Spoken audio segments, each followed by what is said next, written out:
नमस्कार बंधुगण, कहानी दुनिया को आपण मानकु स्वागत। आजिर कहानीर ना है मांस गला कुआडे।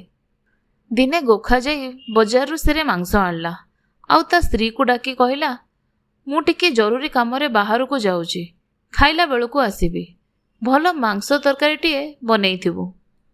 गोखा कथा अनुसार ता स्त्री भल मांस तरकारी टीए रांधिदेला। देखिला भोजनर बेल आहरी हेई नाही। स्वामी आसवाक बेल अच्छी। मांस तरकारीर स्वाद बारिया पाई ता भाई को डाकिला।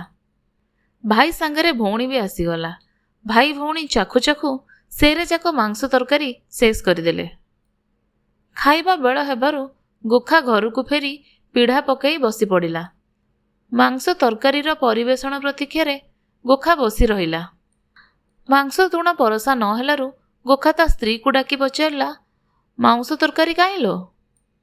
गोखार स्त्री कांद कांद हो जवाब देला, तरकारी करने को जाऊची, दांड बिलेई आसी सबु मांस खाईदेला।